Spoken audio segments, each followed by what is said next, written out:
નમસ્કાર મિત્રો, સ્વાગત છે તમારું એક નવા વિડીયોની અંદર। આજના વિડીયોની અંદર મિત્રો આપણે શીખીશું શોલ્ડર પરથી બ્લાઉઝ ઉતરી જાય તો તેના માટે શું કરવું।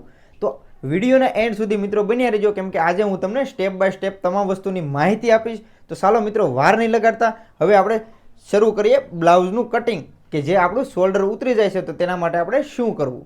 હવે મિત્રો આપણે બ્લાઉઝનું કટિંગ કરીએ। તો બ્લાઉઝનું કટિંગ કરવા માટે તો નોર્મલી મિત્રો જે રીતે આપણે બ્લાઉઝનું કટિંગ કરીએ છીએ તે જ રીતે આપણે કરવાનું છે, પરંતુ આની અંદર આપણે કેટલીક વસ્તુનું ધ્યાન રાખીશું જેથી કરીને આપણું બ્લાઉઝ છે તે શોલ્ડરથી નહીં ઉતરે। તો મિત્રો સૌથી પહેલાં તો હવે આપણું જે અસ્તર પીસ છે તે આપણે આ રીતે પાથરી લીધું છે। હવે ત્યાર પછી મિત્રો ખાસ મિત્રો જે રીતે હું તમને બતાવું તે રીતે તમે ધ્યાન આપજો, જેથી કરીને તમે પણ જ્યારે બ્લાઉઝનું કટિંગ અને સિલાઈ કરો તો તમારું બ્લાઉઝ છે તે શોલ્ડર પરથી નહીં ઉતરે। તો મિત્રો હવે આપણે સૌથી પહેલાં તો અહીંયા આ રીતે એક સીધી લાઈન છે તે નીચેના ભાગની અંદર દોરી લેવાની છે। ત્યાર પછી હવે અહીંયા આપણે લંબાઈ, તો જે આપણી લંબાઈ છે તેનું આપણે માપ લઈ લેવાનું છે। તો મારી પાસે જે મેઝરમેન્ટ છે તે મેઝરમેન્ટની અંદર આપણે 14ની લંબાઈ છે, તો એની અંદર આપણે 1 ઇંચ પ્લસ કરી અને અહીંયા આપણે 15 ઇંચ નિશાન છે તે લગાવી લેવાનું છે। તો અહીંયા આપણે 15 ઇંચ નિશાન છે તે લગાવી લીધું। હવે મિત્રો જ્યાં આપણે 15 ઇંચ નિશાન લગાવ્યું છે ત્યાં હવે આપણે આ રીતે એક સીધી લાઈન છે તે દોરી લેવાની છે। તો અહીંયા આપણે આ રીતે એક લાઈન છે તે અહીંયા દોરી લેવાની છે। ત્યાર પછી મિત્રો હવે આપણે શોલ્ડરનું માપ છે તે જ લઈ લેવાનું છે। તો આની અંદર મિત્રો આપણું જે શોલ્ડર છે તે 11 ઇંચ છે, તો 11 અડધા એટલે કે 5.5 ઇંચ, તો અહીંયા આપણે 5.5 ઇંચ નિશાન છે તે લગાવી લેવાનું છે। ત્યાર પછી હવે એ જ રીતે અહીંયા નીચેના ભાગની અંદર પણ આપણે અહીંયા મિત્રો આપણે 5.5 ઇંચ લગાવ્યું છે, તો અહીંયા આપણે 5.6 ઇંચ, તો અહીંયા આપણે 5.6 ઇંચ નિશાન છે તે લગાવવાનું છે। ખાસ મિત્રો યાદ રાખીશું શોલ્ડરે જે માપ લીધું છે ત્યાંથી આપણે હવે આર્મોલની સાઈડમાં થોડું વધારે એટલે કે અહીંયા આપણે 5.5 હોય તો અહીંયા આપણે 5.6 ઇંચ આ રીતે આપણે માપ લેવાનું છે। ત્યાર પછી હવે આર્મોલ, તો જ્યાં આપણે શોલ્ડરનું માપ લીધું છે નિશાન લગાવ્યું છે ત્યાંથી જ તે હવે આપણે આર્મોલનું માપ, તો અહીંયા આપણો જે આર્મોલ છે તે આપણો રહેવાનો છે 6 ઇંચ, તો અહીંયા આપણે 6 ઇંચે નિશાન છે તે લગાવી લેવાનું છે। તો અહીંયા આપણે મિત્રો 6 ઇંચે નિશાન લગાવી લીધું। ત્યાર પછી હવે અહીંયા આપણે સૌથી પહેલાં તો આ રીતે એક સીધી લાઈન છે તે દોરી લેવાની છે। તો અહીંયા આપણે આ રીતે એક લાઈન દોરી લીધી। ત્યાર પછી હવે અહીંયા આપણે જ્યાં 6 ઇંચ નિશાન લગાવ્યું છે ત્યાં આપણે આ રીતે લાઈન છે તે દોરી લેવાની છે। તો કમ્પ્લીટ મિત્રો આટલી લાઈન આપણે કમ્પ્લીટ દોરાઈ ગઈ। ત્યાર પછી હવે આપણી ચેસ્ટ, તો મારી પાસે જે મેઝરમેન્ટ છે તે છે આપણું 36 સાઇઝ, તો મિત્રો 36નો ચોથો ભાગ કરીએ તો કે આપણું 9 ઇંચ, તો અહીંયાથી હવે આપણે 9 ઇંચે નિશાન છે તે લગાવી લેવાનું છે। તો અહીંયા આપણે 9 ઇંચે નિશાન છે તે લગાવી લેવાનું છે, પ્લસ મિત્રો અહીંયા આપણે 1.5 ઇંચ સિલાઈનું માર્જિંગ રાખી દઈશું। તો અહીંયા આપણે 1.5 ઇંચ સિલાઈનું માર્જિંગ છે તે રાખી દીધું। ત્યાર પછી હવે આપણે કમર, તો કમર છે મિત્રો આપણે આની અંદર 30 ઇંચ, તો 30નો ચોથો ભાગ કરીએ એટલે કે 7.5 ઇંચ, તો અહીંયા આપણે 7.5 ઇંચે નિશાન લગાવી દીધું, પ્લસ અહીંયા આપણે પાછળના ટક્સ માટે 1 ઇંચ રાખી દેવાનું અને પ્લસ આપણે 1.5 ઇંચ સિલાઈનું માર્જિંગ, તો આ રીતે આપણે નિશાન છે તે લગાવી લેવાના છે।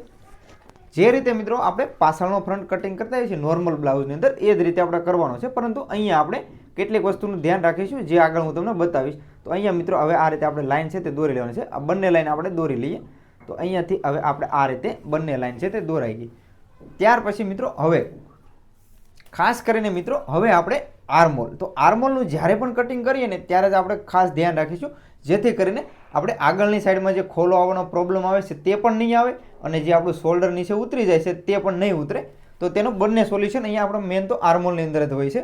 તો હવે મિત્રો આપણે આર્મોલ, તો અહીંયા મિત્રો જ્યાં આપણું બોક્સ બન્યું છે ત્યાંથી હવે આપણે 1.25 ઇંચ, તો અહીંયાથી મિત્રો આપણે 1.25 ઇંચે આ રીતે ક્રોસમાં રાખી અને અહીંયા આપણે લાઈન છે તે ક્રોસની અંદર દોરી અહીંયા આપણે નિશાન છે તે લગાવી લેવાનું છે। તો આ રીતે આપણે નિશાન લગાવી લીધું। ત્યાર પછી હવે આપણું શોલ્ડર અને આર્મોલનો જે ભાગ છે તેને આપણે માપી લેવાનું છે અને તેનું સેન્ટર વચ્ચે લઈ લેવાનું છે। તો અહીંયા મિત્રો આપણું 6 ઇંચ છે, તો તેને આ રીતે ડબલ કરીને અહીંયા આપણે 3 ઇંચે નિશાન લગાવી લઈશું। તો આ રીતે આપણે મેઝરમેન્ટ ડબલ કરી લેવાનું છે, અથવા તો ત્યાં આપણે સેન્ટર લઈ અને ત્યાં નિશાન છે તે લગાવી લેવાનું છે। તો કમ્પ્લીટ મિત્રો આ રીતે આપણું સેન્ટર આવી ગયું છે। ત્યાર પછી હવે અહીંયાથી મિત્રો જ્યાં સેન્ટરનું નિશાન છે ત્યાંથી આપણે આ રીતે હલકો રાઉન્ડ આપવાનો છે। તો અહીંયાથી આ રીતે આપણે હલકો રાઉન્ડ આપી અને અહીંયા આપણે જે આર્મોલ છે તો તેને આ રીતે આપણે રાખી દેવાનો છે। તો અહીંયા મિત્રો આ રીતે આપણો આર્મોલ છે, તો આર્મોલને આપણે અહીંયા શેપ છે આ રીતે આપી દેવાનો છે। તો કમ્પ્લીટ મિત્રો આપણો શેપ છે તે આ રીતે આપણે આપી દીધો છે। તો શેપમાં આપણને થોડું ઘણું આમ તેમ લાગતું હોય તો આપણે ફરી વખત આ રીતે વ્યવસ્થિત શેપ છે તે અહીંયા આપણે આપી દેવાનો છે। તો આ રીતે મિત્રો આપણો જે શેપ છે તે આની અંદર આપણે આપી દીધો છે। હવે મિત્રો આપણું ગળું, તો અહીંયાથી મિત્રો આપણું જે આની અંદર ગળું છે તે આપણું છે 2.25 ઇંચ. તો અહીંયા આપણે 2.25 ઇંચે નિશાન છે તે લગાવી લેવાનું છે. ઘણા મિત્રોનું એવું માનવું હોય છે કે અહીંયા આપણું જો ગળું વધારે હોય તો પણ આપણું શોલ્ડર ઉતરી જતું હોય છે, પરંતુ મિત્રો એવું નથી હોતું. તમારું ગળું અહીંયા 2.5 ઇંચ હોય ને તો પણ શોલ્ડર નહીં ઉતરે. તો ત્યાર પછી હવે આપણું જે આ બ્લાઉઝ છે હું તમને ડીપ નેક શીખવાડું છું. તો એના માટે તો હવે જે આપણું ગળું છે તો અહીંયાથી આપણું ગળું છે 10 ઇંચ. તો અહીંયાથી હવે આપણે 10 ઇંચે નિશાન લગાવી લેવાનું છે અને અહીંયા પણ આપણે 2.25 ઇંચે નિશાન છે તે લગાવી લેવાનું છે. તો આ રીતે આપણે 2.25 ઇંચે નિશાન છે તે લગાવી લીધું. ત્યાર પછી હવે આપણે અહીંયા સૌથી પહેલાં તો આ રીતે એક સીધી લાઈન છે તે દોરી લેવાની છે. તો અહીંયા આપણે આ રીતે એક સીધી લાઈન દોરી લેવાની. ત્યાર પછી અહીંયા આપણે આ રીતે આડી લાઈન પણ દોરી લેવાની છે. ત્યાર પછી અહીંયા હવે આપણે તમારી પસંદગી પ્રમાણે તમે પાછળનું ગળું કોઈ પણ રાખી શકો. તો અહીંયા હું રાઉન્ડ નેક છે તો આ રીતે રાઉન્ડ પણ આપી દઉં છું. તો આ રીતે આપણે રાઉન્ડ આપી દીધો. હવે ત્યાર પછી મિત્રો હવે મેઇન વસ્તુ મુદ્દાની વાત છે કે હવે આપણે શોલ્ડર ઉતરી જાય છે તો તેના માટે શું કરવું. તો ઘણા મિત્રો બ્લાઉઝ કટિંગ કરતી વખતે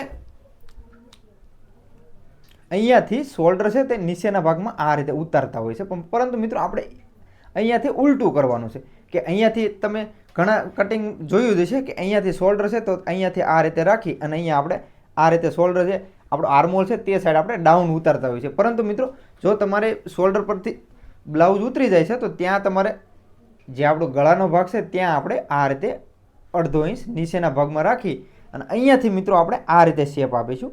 તો અહીંયા આ રીતે આપણે શેપ છે તે આપવાનો છે.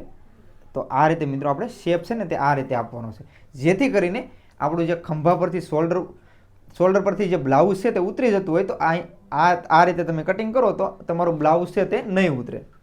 તો મિત્રો આ રીતે આપણે બ્લાઉઝનું કટિંગ છે તે કરવાનું હોય છે.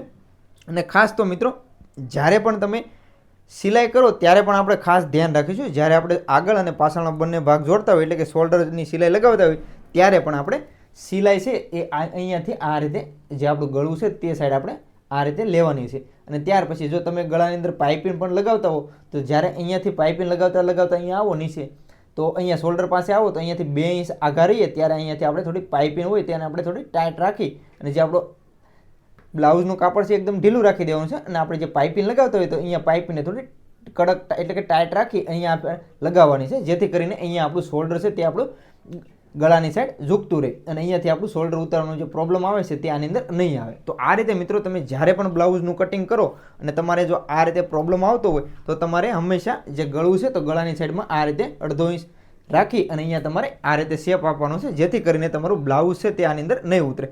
બીજી વસ્તુ મિત્રો કે જ્યારે પણ આપણે બ્લાઉઝનું કટિંગ કરતા હોય ત્યારે તેની અંદર આર્મહોલ, તો આર્મહોલની અંદર આપણે આર્મહોલનો રાઉન્ડ છે તે હંમેશા માપી લેવાનો છે. તો અહીંયાથી મિત્રો આપણે મારી પાસે જે બ્લાઉઝ છે તો તેની અંદર આપણો આર્મહોલનો રાઉન્ડ છે 9 ઇંચ છે. તો હવે આપણે એ પણ માપી લેવાનું છે કે આપણો આર્મહોલનો રાઉન્ડ 9 ઇંચ આવે છે કે નહીં. તો અહીંયાથી જ્યાં આપણું શોલ્ડર છે ત્યાંથી આપણે આ રીતે મેજર ટેપને રાખી અને અહીંયાથી મિત્રો આપણે માપતું જવાનું છે. તો અહીંયા આપણો આર્મહોલનો રાઉન્ડ છે 9 ઇંચ. તો આપણો 9 ઇંચ કમ્પ્લીટ આવી જાય છે. જો આની અંદર 9 ઇંચ ન આવતો હોય તો તમારે અહીંયાથી રાઉન્ડ છે થોડો નીચે ઉતારીને આ રીતે માપી લેવાનો છે.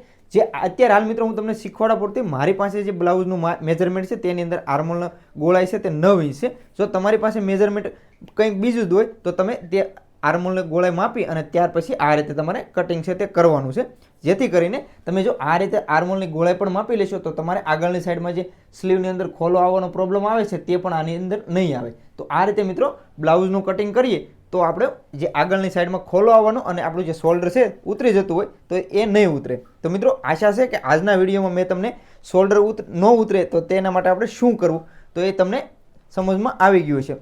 તો મિત્રો આશા છે કે આજનો આ વિડીયો તમને ગમ્યો હશે. વિડીયો ગમ્યો હોય મિત્રો તો લાઇક કરજો, શેર કરજો અને મિત્રો ચેનલ ઉપર પહેલી વાર આવ્યા હોય તો ચેનલને સબસ્ક્રાઈબ પણ જરૂરથી કરી લેજો. અને આનો ફૂલ ડિટેલની અંદર વિડીયો મિત્રો તમારે જોઈતો હોય તો મને તમે કોમેન્ટ કરી દેજો, તો આપણે એનો ફૂલ ડિટેલથી વિડીયો પણ બનાવી આપીશું. આજનો વિડીયો લાંબો ન બની જાય એટલા માટે આપણે શોર્ટકટ એટલે કે ખાલી પાછળના ફ્રન્ટની અંદર આપણે આ રીતે કટિંગ કરીએ અને જે એ જ રીતે આપણે આગળના ફ્રન્ટની અંદર પણ આ રીતે કટિંગ કરવાનું હોય છે. તો મિત્રો આજના વિડીયોમાં આટલું જ તે. મળીએ દોસ્તો એક નવા વિડીયોમાં. ત્યાં સુધી બધાને જય માતાજી, બાપા સીતારામ.